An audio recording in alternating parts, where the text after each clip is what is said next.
प्रधानमंत्री नरेंद्र मोदी की कार्यशैली का एक और प्रमाण मिला है। अपनी इच्छा शक्ति से उन्होंने एक और संकल्प को सिद्ध किया। नई संसद का निर्माण हुआ और नई संसद में नारी वंदन का उद्घोष भी हुआ। नारी वंदन से संबंध में जो विधेयक लोकसभा और राज्यसभा दोनों से पारित हुआ। सरकार की मंशा बिल्कुल स्पष्ट थी। सरकार ने पहले ही बता दिया था कि ये विधेयक अभी लागू होने में, कानून बनने में समय लगेगा, परिसीमन होगा, उसके बाद ये आरक्षण की व्यवस्था लागू की जाएगी। यानी सरकार का उद्देश्य 2024 का चुनाव को ध्यान में रखना था ही नहीं, ये सरकार ने पूरी तरह स्पष्ट कर दिया। लेकिन क्या ये महत्वपूर्ण नहीं कि 27 वर्ष के बाद ये विधेयक पारित हो रहा है, ये संकल्प पूरा हो रहा है, तो 27 वर्ष का समय कम नहीं होता।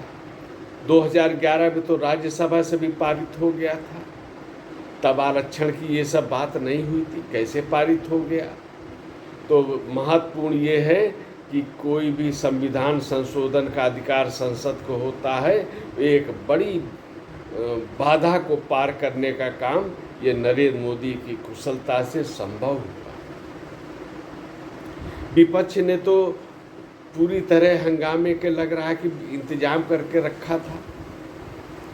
पिछले अनुभव देखिए तो इन्हीं मुद्दों के आधार पर जो लोकसभा में विधेयक लाने के प्रयास विफल हुए थे।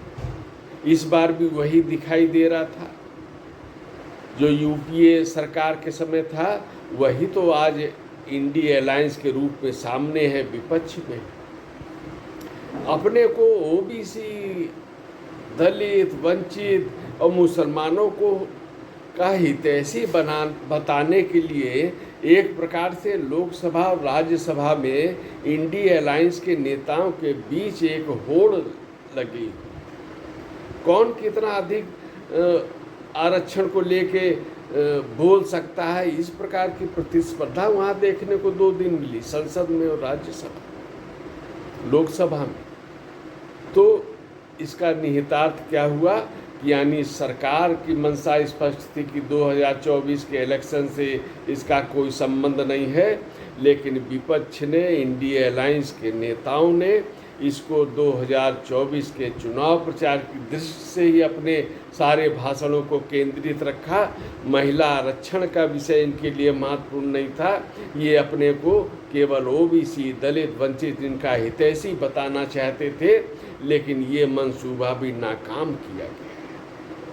सत्ता पक्ष किस तरफ से बताया गया कि किस प्रकार पिछड़ों का, दलितों का, वंचितों का इस सरकार में, इस भाजपा के संगठन में, लोकसभा में, राज्यसभा में, विधानसभा में सर्वाधिक प्रतिनिधित्व जो पिछड़े समाज का है, दलित समाज का है, वनवासी समुदाय का है, वो सर्वाधिक। और केवल इन 9 वर्षों में सर्वाधिक कार्य अगर इस वर्ग के लिए हुए तो ये वर्तमान सरकार के द्वारा ही किए गए। पिछले सरकारों के अनेक कार्य तो हैं जो 70 वर्षों में नहीं हुए, जो अब हो रहे हैं। महिलाओं को 11 करोड़ के करीब शौचालय निर्माण करके दिए गए, उनके सम्मान के लिए ये सरकार ने बड़ा काम किया है। पिछली सरकारों ने इस विषय में सोचा नहीं। जो महिलाओं को, गरीबों के लिए आवास बन रहे हैं, उनमें सर्वाधिक जो महिलाओं को मालिकाना हक देने का काम किया गया है। उज्ज्वला योजना के अनुसार महिलाओं को सम्मान देने का काम किया गया है। तो अनेक जो योजनाएं जो हैं वो महिलाओं के लिए समर्पित हैं, और ये सरकार ने वो करके दिखाया है। ये चुनाव की बात नहीं थी।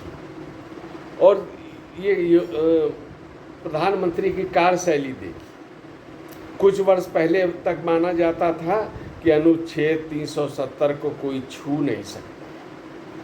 जो इसको हटाने की बात करेगा वो सांप्रदायिक है।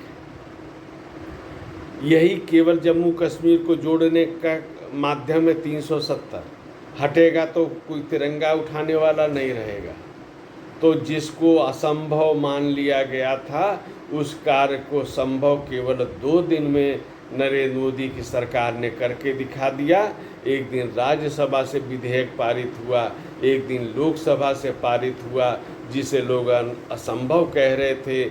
आज जो इंडिया अलायंस है वही लोग, तो उसको नरेंद्र मोदी ने संभव करके दिखा दिया। इसी तरह जो विधेयक मान लिया गया था कि जब जब प्रस्तुत होगा तब तब हंगामा होगा, यानी महिलाओं को आरक्षण की रुचि नहीं थी जिनकी, वो अनेक तरह के विषय उठाते थे कि पिछड़ों का आरक्षण इसमें देना चाहिए, यानी उसमें भी इस बार भी वही बाधा का उत्पन्न करने का काम किया गया। एक तरह से होड़ मचा के रखी गई कौन कितने पिछड़ों का हितैषी है, तो इस जो पूरी की पूरी जो बाधा उत्पन्न करने का काम था उसको भी निष्फल करने का काम किया गया। ये भी कहा गया कि ये अब जाकर विधेयक क्यों लाया गया, पहले क्यों नहीं लाया गया। ये वो लोग कह रहे हैं जो अब तक इस पर कुछ नहीं कर पाए थे 27 सालों में, वो पूछ रहे थे इसको तुरंत क्यों नहीं लागू किया जा रहा है। ये 2011 के बाद पारित करने के बाद जिन्होंने कभी नाम लिया वो पूछ रहे थे इसको जल्दी लागू करो। ये विधेयक अधूरा है क्योंकि इसमें पिछड़ों को आरक्षण नहीं दिया गया है। आज वही विधेयक पारित हुआ है दोनों सदनों से। तो ये जो नरेंद्र मोदी की कार्यशैली है जिसके कारण वो प्रतीक्षा कर रहे थे कि ऐसे समय पे विधेयक लाया जाएगा, इस तरह से जो विपक्ष क्या क्या मुद्दे उठाएगा उनका जवाब दिया जाएगा और हंगामे को आगे बढ़